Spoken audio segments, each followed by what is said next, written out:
Good afternoon. I'm Khaleh Esfandiari, the director of the Middle East program at the Wilson Center. My apologies to you, for those of you who come regularly to our meeting. You know, we start on time and we stop on time. The delegation was lost in the maze of the Reagan building, so I'm told. Okay. Let me welcome you to the Wilson Center and to today's meeting on Tunisia's democratic transition challenges and perspective. This meeting has been or is co-sponsored with the Tunisian American Chamber of Commerce, the National U.S. Arab Chamber of Commerce, American Tunisian Association, and of course the Middle East program. I would like to extend a special welcome to our speakers, since they are at the center for the first time and speaking here for the first time. And we really are very fortunate to have with us such a distinguished group of speakers because since the recent developments in Tunisia, this is the first time we are hearing in this town from a group of Tunisians. Before we begin with our meeting, let me tell you a few words about the Wilson Center. The center was established by Congress in 1968 as the official national memorial to President Wilson. The center aims to unite the world of ideas to the world of policy by supporting preeminent scholarship and linking that scholarship to issues of concern to officials in Washington. The center was founded as and remains an advanced research institute and a neutral forum for fair, open, and informed dialogue on the key public policy issues of the day.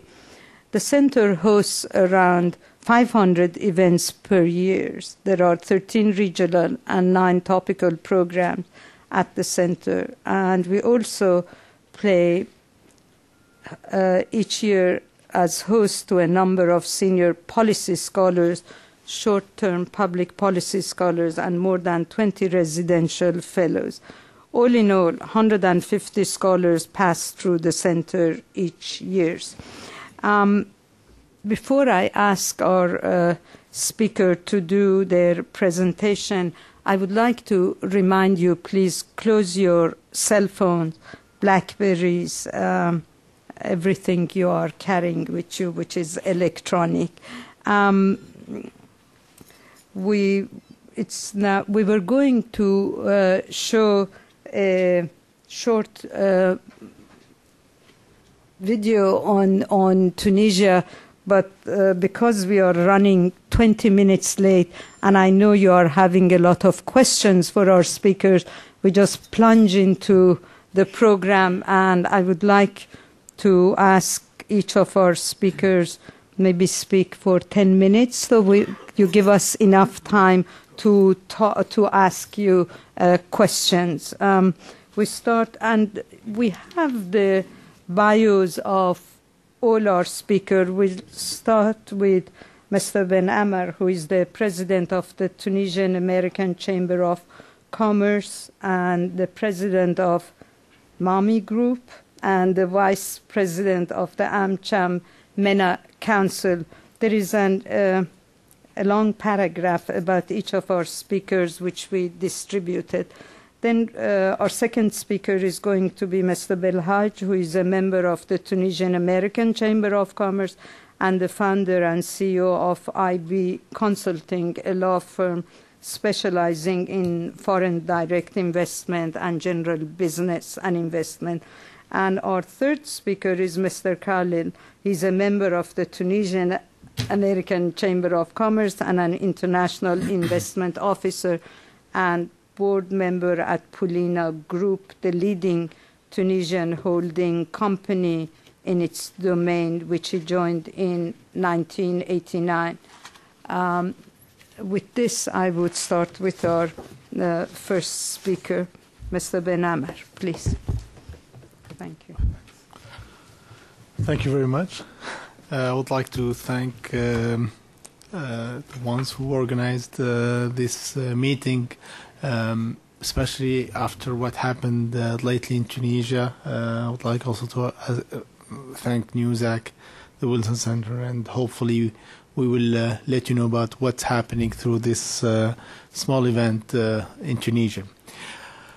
On January 14th, there was the first 21st century revolution. It's one of a kind, in the sense that nobody expected that a country like Tunisia, very peaceful, nobody knew where it was, except when there are events, when we have a very good swimmer called Malouli, when he get his medals, that's how we discover where is Tunisia. But today we have a nice story. I mean, it's a revolution. Usually we don't call revolutions by the name of a flower, but we called it the Jasmine Revolution.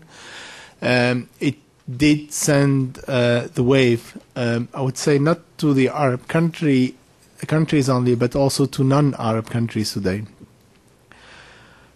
We didn't hear about Tunisia because Tunisia was, since we got our independence in 1956, we had only 2 presidents since.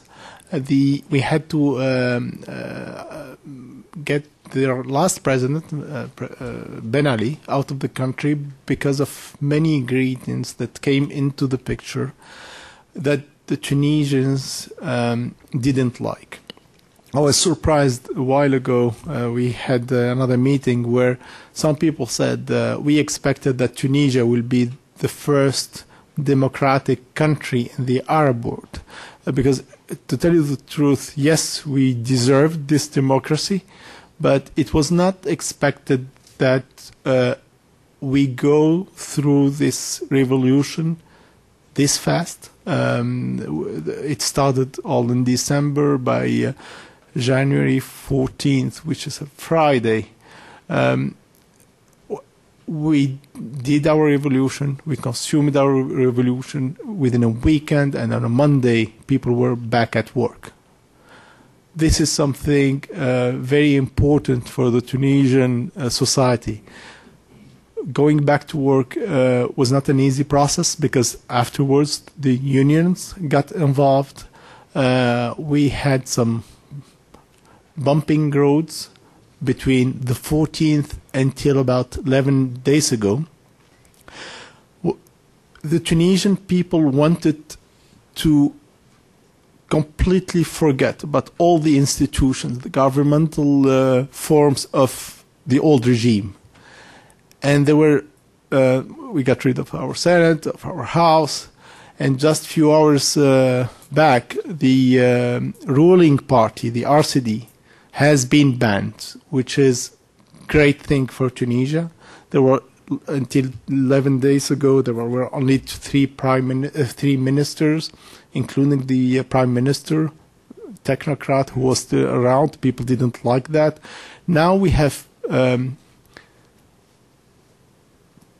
the ones who are running the interim government that is existing is there until July 24th, where we will have our first real election in Tunisia since 1956, since our independence.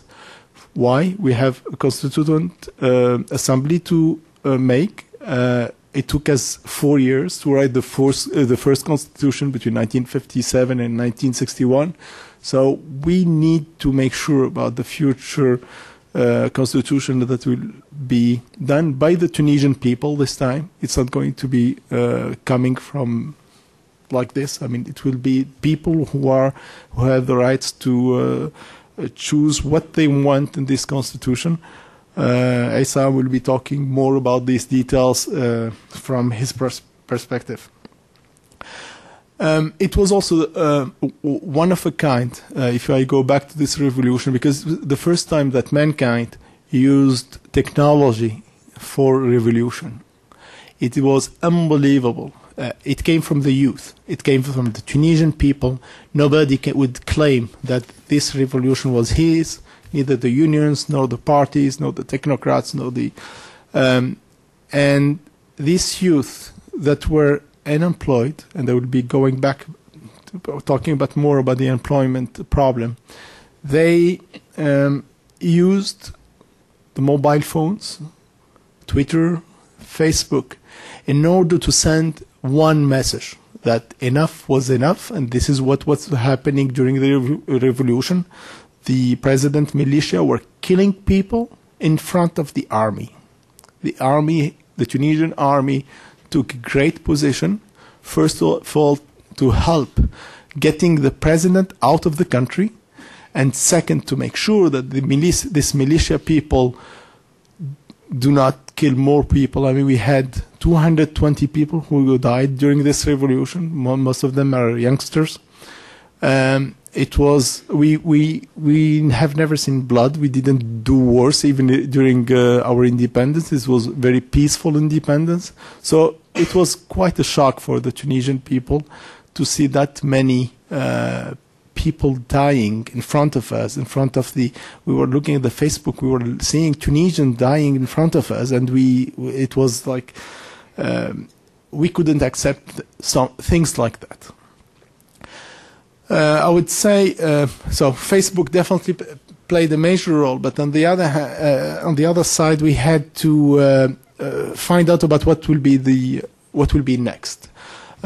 Next is if you go back to the problems, the unemployment rate was extremely high in Tunisia, especially for educated people. We have a very good education system that we started just after the independence. We have today 450,000 students at the universities that will be in the job market in a few years. If we add up the 400,000 existing unemployed people, and with what's happening in Libya today, we have 300,000 Tunisian living in Libya. They might come anytime, and they are already in Tunisia, most of them, and you are mostly aware of what's happening at the borders. It's I would say, to take care of all these immigrants from Bangladesh, from Pakistan, from Egypt, and it was quite a challenge for the Tunisian army and also for the International Humanitarian Association. So when we sum up all of this, it's about 800 to 900,000 people who lost their jobs. Among them are also the ones who lost their jobs during the revolution. Now, the issue is about the future of Tunisia. The future of Tunisia will be to find jobs for these well-educated people. We are very good exporters of engineers, of scientists, of medical doctors. We have, for example, in Tunisia, the tourism industry is very important in Tunisia, but we have also what I would call the smart tourism, where people come to Tunisia from our neighboring countries, from Africa, from France and England, for medical reasons. Also have beautiful beaches. We have a very good, very nice desert.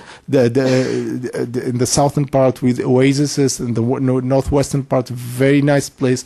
We get about 6.5 million tourists per year. Most of them are Europeans.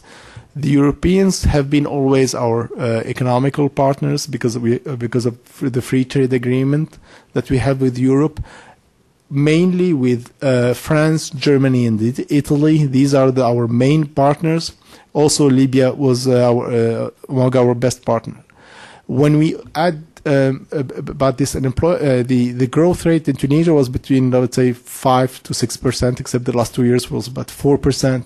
We are missing 2 points of growth, 2 to 3 points of growth, because of the corruption and because of the family that was ruling the country that were hurting our GDP.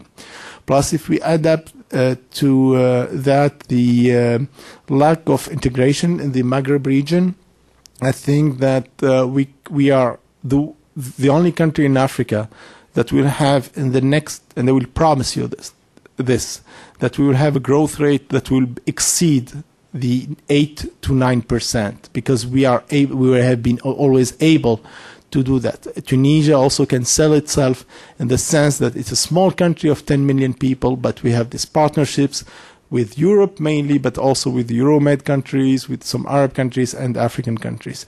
It has been always used We have 75 American companies established in Tunisia. We have 75 success stories, I would say, and we hope that we can attract even more people to Tunisia in order to use Tunisia as a hub for our neighboring and for countries and for Africa. Thank you. Thank you very much for sticking to time. Please. Thank you. Yeah. So I will begin with the slogan of the revolution. If one day a people desires to leave, then fate will answer their call, and their night will then begin to fade, and their chains break and fall. This is the poet Chebi, the historical one. So for the legal aspect, just... It's working. Yeah, it's working. So sure. Just I have to emphasize... No. It's not? Okay. I can use this one? I can use this one. It's okay now? If not, you may want. No? Okay. Okay. Okay, so I will repeat. That's better. Okay. If one day a people desires to leave, then fate will answer their call, and their night will then begin to fade, and their chains break and fall. Okay. So from the 14th of January, we had until now the third government. So we have three government in 1 month. But yeah, but no. Yeah. Okay, but the good news that the third one has made so a roadmap and a precise agenda. So we have dates. So for the 24th of July 2011, we will have the second Constituent Assembly in Tunisia. We had the first one in 75, and this is the second, which is the fruit of the revolution. So the main thing, this Constituent Assembly will make, it will make three roles. The first is making the new constitution for Tunisia, and it will also play the role of a parliament, and it will be also we will have the new government from this assembly as well. So and after that, when we'll get the constitution, we will get a referendum for all the people, so they will say yes or no for the new constitution. This constitution also, there is another point which is very important, because in Tunis now, people they feel that the presidential regime, which it begins in 57 until 2011, is bad. So there is a feeling in the heart of the people that they have to change. But the Constituent Assembly will choose in this constitution between the parliamentary regime and the presidential regime. So we will finish this with the Constituent Assembly. And so probably with the technology now, we hope to make it very short, because the first Constituent Assembly take about 3 years, between 75 until 1959. This is in brief, and I am ready for your question after the intervention of my friend. Thank you.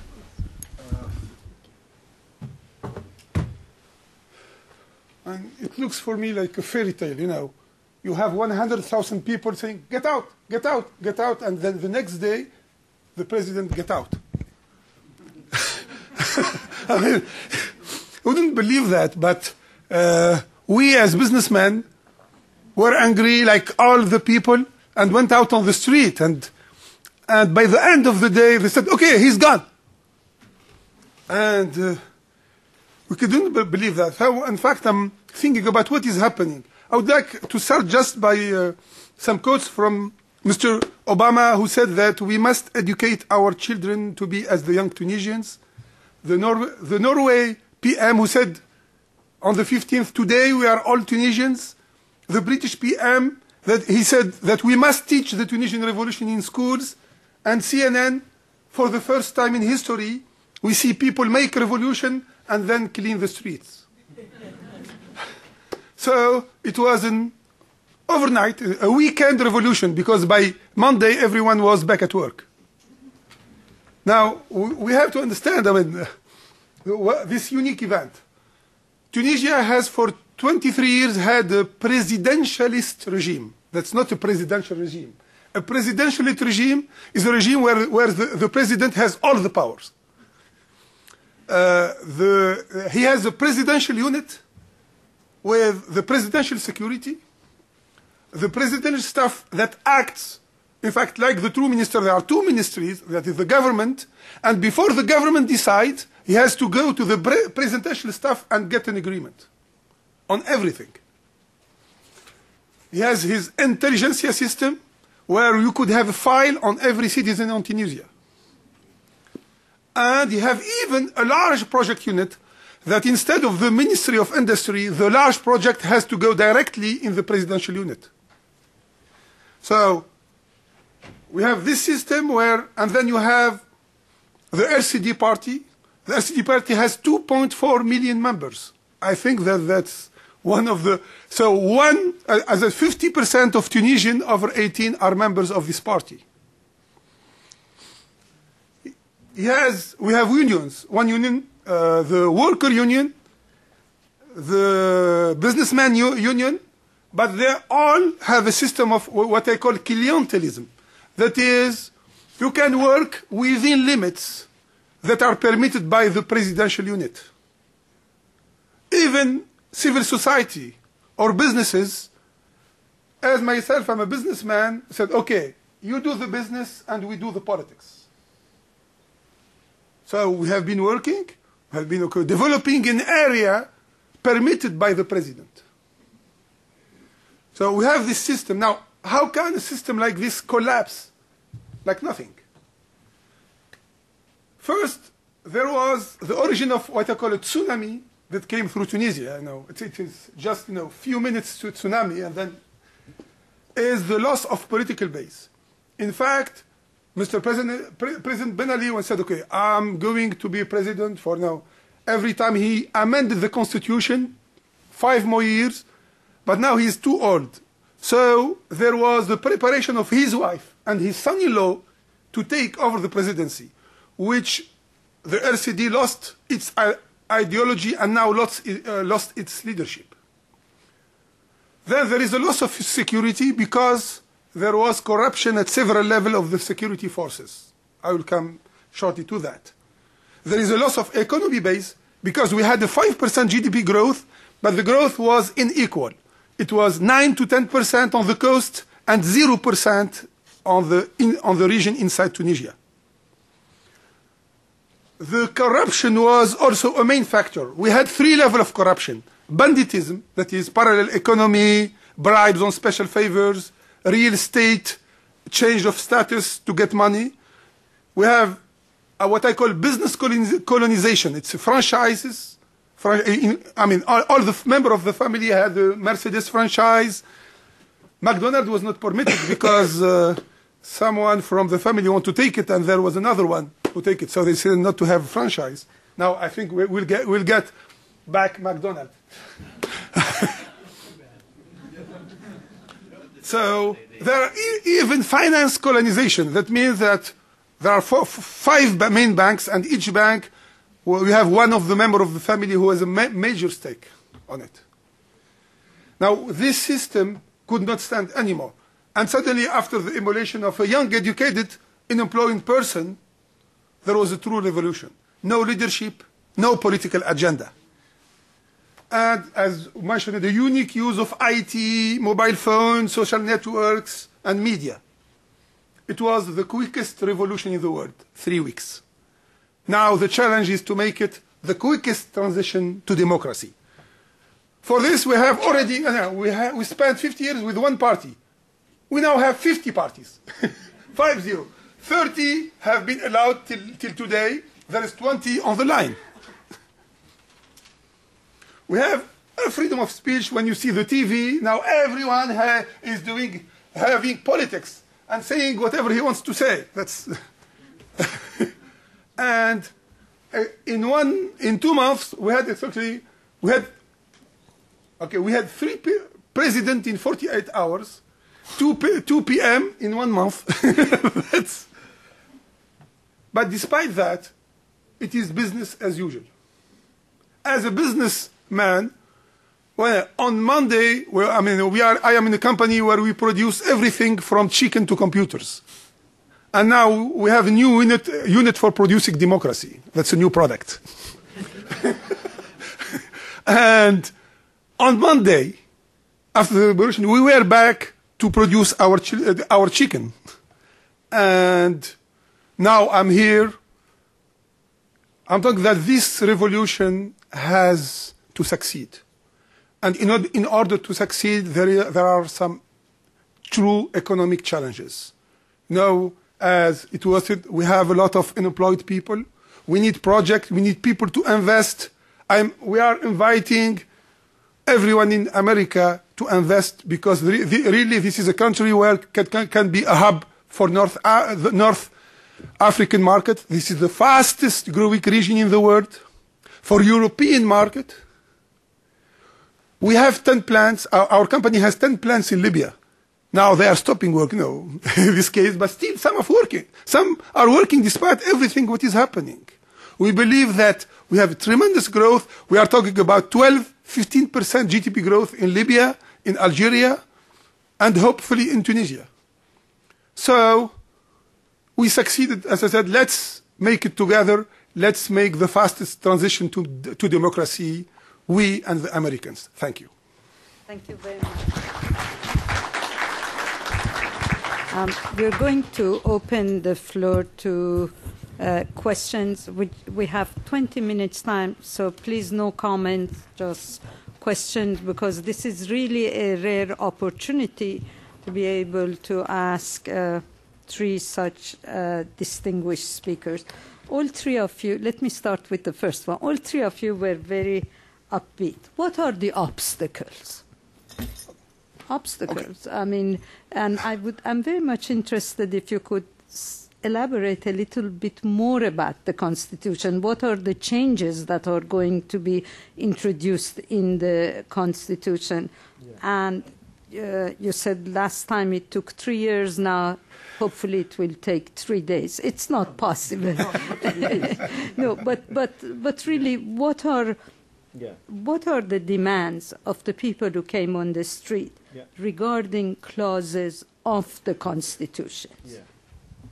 Okay, so for the Constitution, I'm sorry, for the Constitution, the main problem that the presidential regime, which is presidentialist and it's enforced, so the articles in the Constitution which gives the whole power to the president are the most articles which has to be changed, because in the Constitution certainly there is other things which are the principle of democracy, of the republic, and many things which are very important, and we cannot change them, but we have to change the articles that gives the whole power to only one person. So that's why there is the feeling in the population that they want to share this power. So the parliament can be another face of the power, and when it's shared, there is less danger for the future. So these are the articles that we have to work on and to change. Yeah. Yeah, I would add to that, I mean, regarding not the legal aspect, but definitely Tunisia will have some challenges in the coming months. We have been always extremely good at paying our debt. Our debt is not that huge compared to other nations within already North Africa. But definitely we need to remain good at and having always a very good reputation paying our debt to different international institutions, the European Bank, and all these people. And in order to do that, we will need definitely to find a way, first of all, to get all the or part of the money that left the country back into the country. And also we are coming up with a project here in Washington about debt forgiveness, or at least postponing the debt. This will be many congressmen here in Washington adopted the idea. Our European friends accepted part of this idea. So definitely we need to have big debate in Tunisia about the donors that should be, and we are going to do our best in order that this debate takes place in Tunisia. The second real challenge is the vacuum that is left now by the unique party, or I mean there were other parties, but they were so weak that it will be filled up with parties who have real agenda. It could be definitely the debate should remain there, but we shouldn't leave it for any I would say extremists that they fill up this vacuum. The main challenge will be employment. This is, we need to think twice as much now after January 14th how to create job, how Tunisia could be more attractive as a country to foreign investments. We were doing very well, but some of the Fortune 500 couldn't come to Tunisia because we had no human rights, for example. I'm sorry, I mean, since few weeks now, that we cannot claim anymore. So we will be the real potential partners for those who would like to be coming to Africa or to the Middle East. Would you like to add something? Just a small word. We have the following dilemma. If economy goes down, then people may be back to dictatorship. They said, I would prefer a dictator with a good economy than democracy with bad economy. So we had to make it a good economy so that this reason doesn't exist. Okay, thank you. Could I ask you to wait for the mic and identify yourself too? Thank you. I'm Dick Underland, a retired Foreign Service officer who spent 8 years in Tunisia.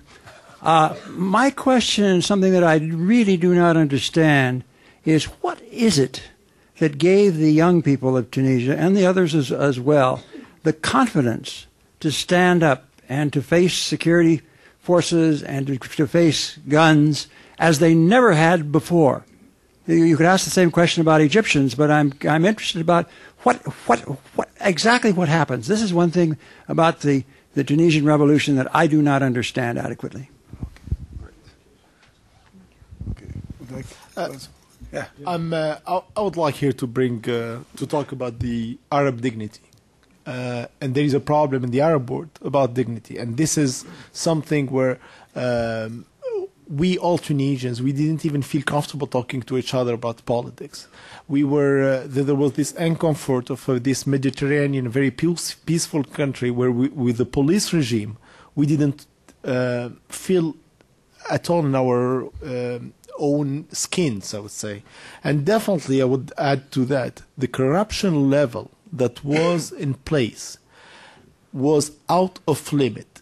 Just a week or 3 days or 4 days before January 14th, the son-in-law of the president, he comes up and he said, "Look, we just paid this company, Orascom, 800 million Tunisian dinars, which is about 650 million dinars, to buy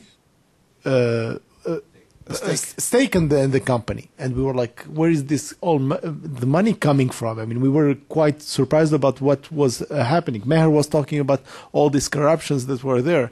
And when the Tunisians have seen the pictures of this guy burning himself out, and then when people came on the street, the first one, the second one, the first city, the second city, and the thing was coming from the southwestern part, going all the way to Tunis. When it did reach Tunis, that was it. I mean, because people, they couldn't go to Carthage, where the president is staying. By the way, he didn't stay in Carthage. He had to go to Hammamet. But people went to the Ministry of Interior as a symbol. And if they dared to get close to the Ministry of Interior, there was a lot of courage.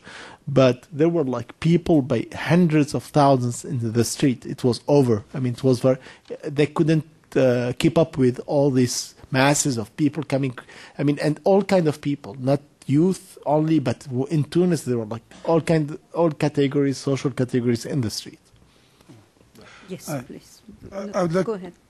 Okay. Whoever wants to go. Okay, just this something. So one of the slogan also in the revolution, which all the people they change in Facebook is no fear after today.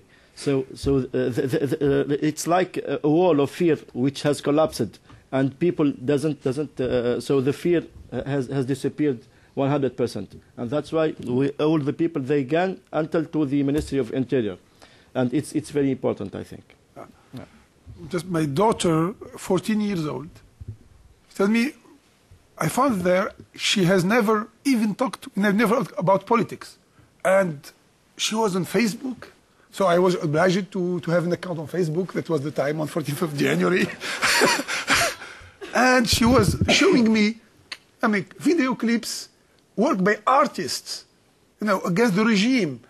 And she was speaking against Ben Ali. And I said, no, there is something happening. And effectively, it is this Facebook revolution. The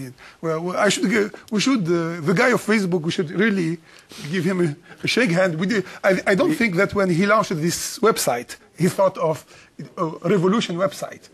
But all those video, all this exchange between all those young said, okay, we can do it now. We are speaking on Facebook. We can go on the street and say it. That's it.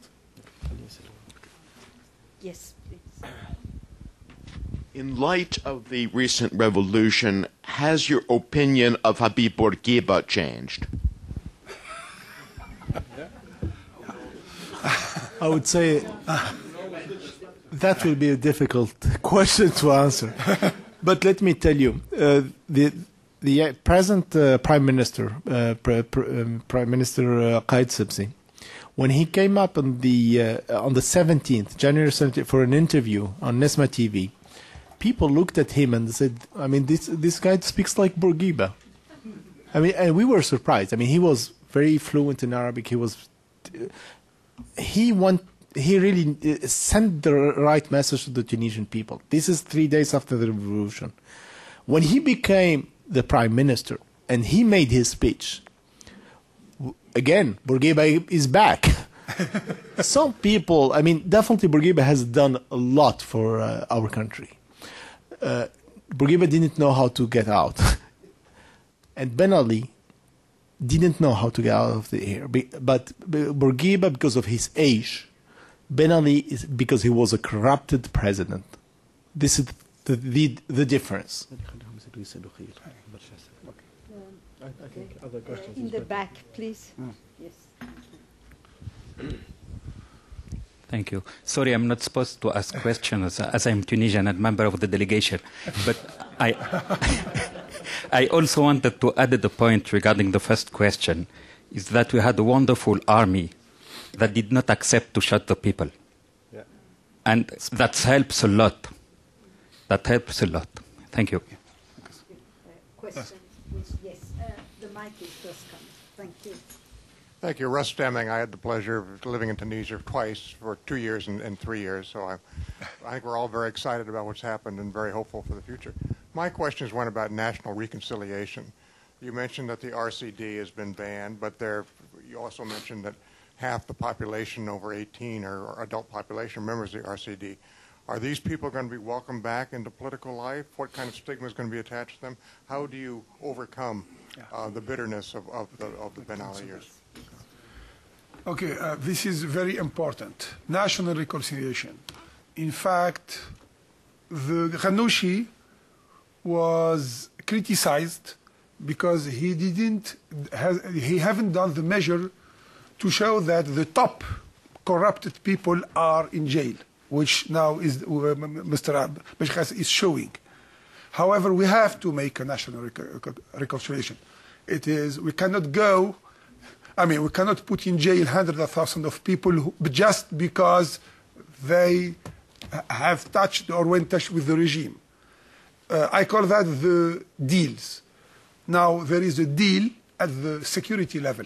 Okay, there are some people who tortured Tunisians who should be punished. But we have to stop. Said, okay, there is a deal with those people, with the people who were obliged to through the system.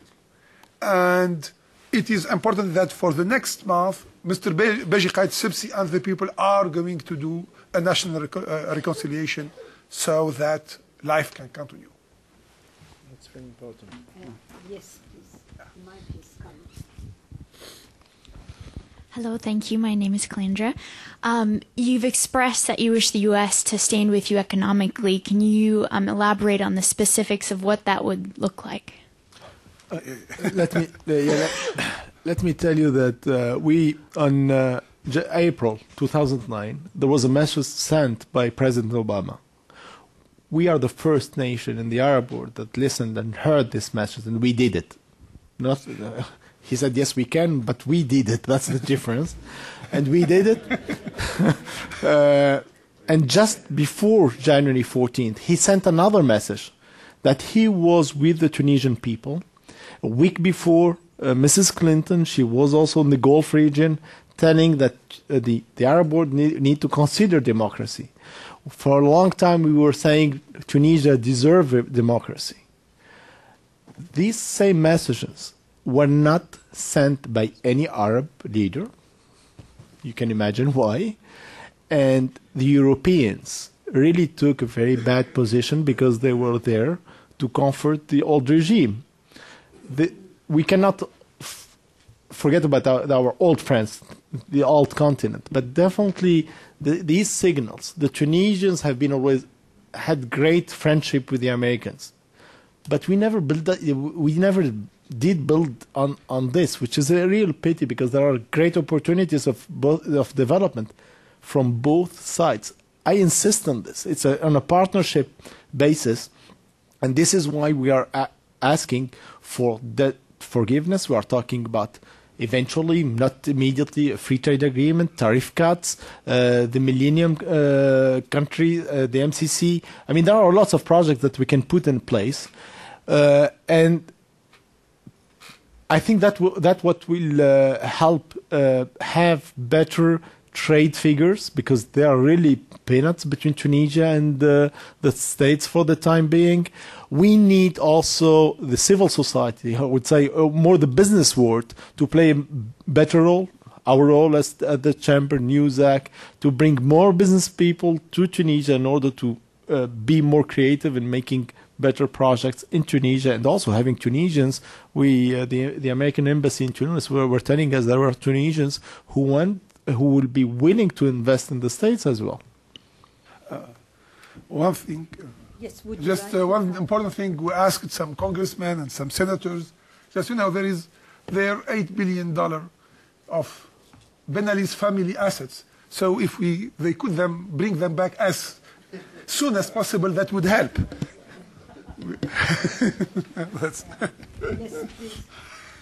My name is Sal Tawhidi. I work for the U.S. Department of Commerce. I'm the country manager for North Africa.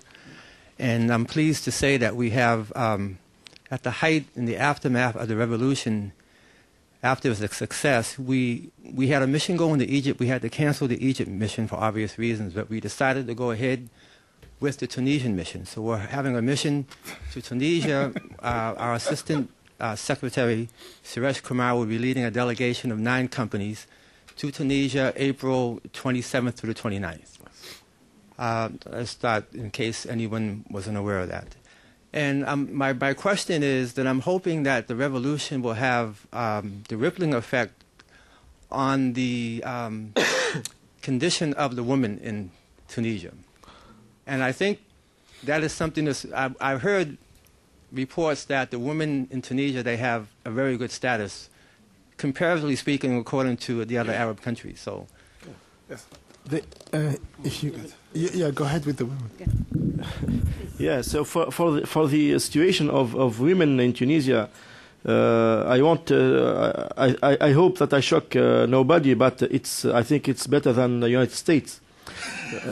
Yeah. Because in Tunisia, for example, you cannot have the same job and you don't have the same salary.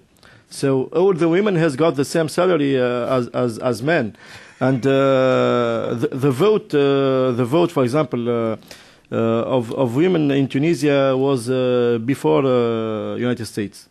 So we are since '59 there is no the polygamy was banned. And the situation of the Tunisian women is really very high. So sometimes some legal person, they are asking now for a code for men, not for women.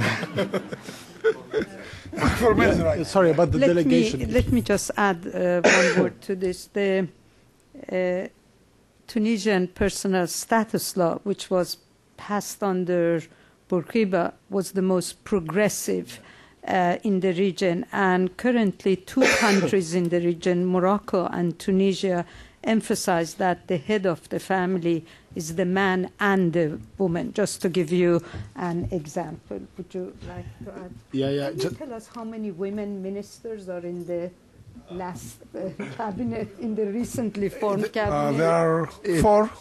There are four women.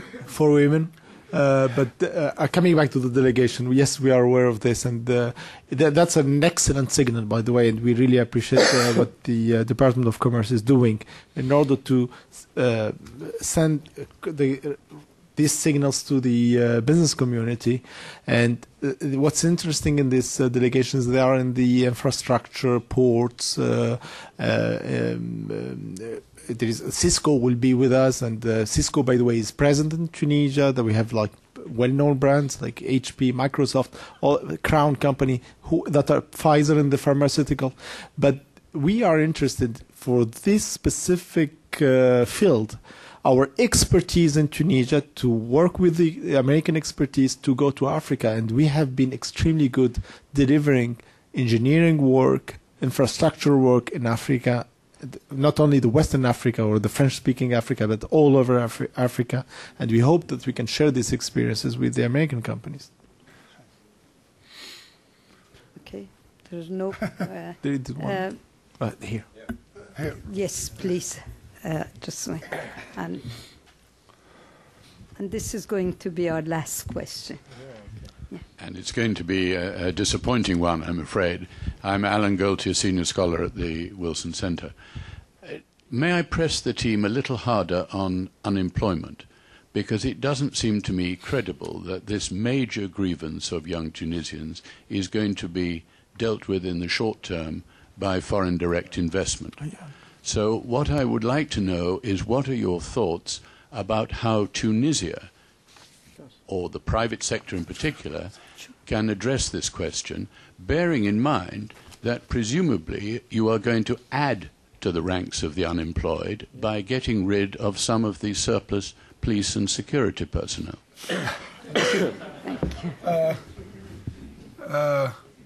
Okay, that's...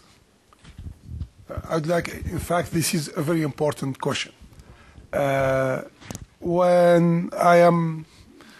For your information, 7 ministers of this government are coming from the business. Why? Because I said, if we want to find solution, business and administration has to work together. And in fact, I will give you, and I said, all these unemployed people are not a burden. They are assets. So we started working on project in the knowledge industry. I'll give you some examples. We are going to have a project where we have to digitalize and even type all 1 million book, all the history of Tunisia, and to inject that into Google so that we show that we have a Tunisian culture. Now that's 5,000 jobs over 10 years. We have a project on total, I call that total transparency, which is go and meter by meter with a GPS have the cadastre of all Tunisian land and map that with the titles and the plan so that in the future we can immediately post anyone who has, where is his land and does he has the authorization to build or not to build. That's a 5,000 job over 10 years. We have project on making a huge call center to trace back every claim that a citizen has do and that he would on an information system can see what is his claim, who is dealing with it. So I believe that and once you have done this, we can create a very competitive knowledge industry because our salary are 1/10 of the European salary, so that we could have project from US, from Europe to do that. So if we are able to create this knowledge industry, then we may have, to export or even to import some workers to do the job. So if we create the knowledge infrastructure quickly, we can resolve a lot. It takes creativity, but I can assure you, this is a challenge, and then we can do it. Yeah. I want also to say something which is very important. So many or a lot of businessmen in Tunisia, they feel that this revolution, it's a new independence for Tunis. And you know, the last 5 or 10 years, there was a break for the economy, even for Tunisian, because of the corruption, because the family of Ben Ali wants to steal all the money of these businessmen. So now, all these businessmen will put a lot of money in the Tunisian economy. So for the foreign direct investment, it's something, I can say, it's something psychological more than effective in the few months, because certainly we will do something for our country and for our children, but probably we have to take 1 year or probably 2 years. So probably we need the support of our friends in this moment, because it's crucial moment. But in 2 years, certainly we will be stand up. And all the businessmen in Tunisia will put a lot of money, and you are working on this. Yeah. Thank you. I would like to share with you about 5-6 years ago, there was a Japanese company, well known, that came to Tunisia. We were talking about a project in Tunisia. And it was unbelievable, because at the end of the feasibility studies, we were talking about the risks of, I would say, success. And I was like, what are you talking about? I said, yes, if you succeed in this country, most probably the family will get into your business, and we don't want to deal with these people. And if you succeed, definitely you are going to worry about this. I will tell you that it is true that for us as a chamber, we are always looking for foreign investment. But sometimes we are even not confident enough on the Tunisian, within the Tunisians who didn't keep investing, especially in the last, I would say, decade. They slowed down. Unless they do projects for exports, they don't do much within Tunisia, which is really a real pity, I would say.